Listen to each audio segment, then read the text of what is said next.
This is the Rebound Coastal Bend, brought to you by Conviva. Visit us at convivacarecenters.com. Thanks for staying on Chris 6 News at 6. Now, many college students around the country are back on campus, and that's leading to an increase in the number of COVID cases. One university decided to take matters into their own hands by developing its own rapid COVID testing. Maya Rodriguez tells us how it's working so far and whether other colleges can do the same. 6 months into the pandemic, hundreds of thousands of college students are back on campus, a mixture of in-person and hybrid classes. That includes about 4,000 students on the campus of George Washington University in the nation's capital. We came up with a strategy of returning to campus, test all the students on return. Dr. Lynn Goldman, Dean of the Milken Institute School of Public Health at the university, says widespread testing was the goal, but there was a problem.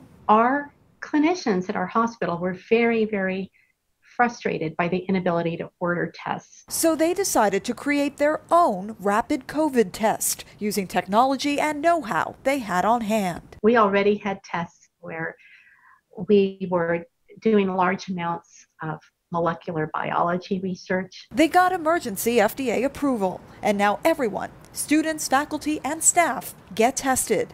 So far, there have only been 17 positive cases out of more than 13,000 tests done.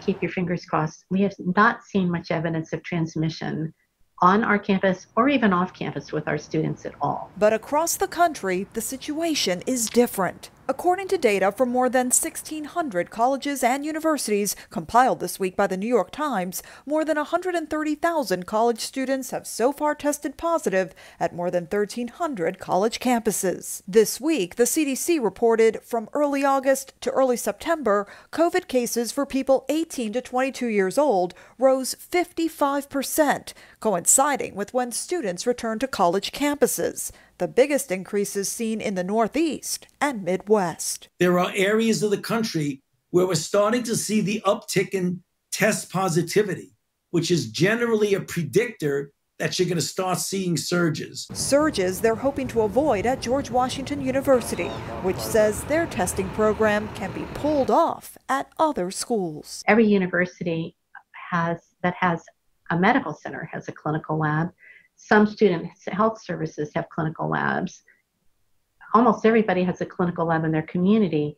I think that this can be replicated. A potential part of the solution in getting coronavirus at colleges under control. In Washington, I'm Maya Rodriguez. All right, Maya, thank you so much. Now, don't forget that if you have a story or any question about the rebound or the coronavirus pandemic, you can send us an email. That email is on your screen. It's rebound@christv.com.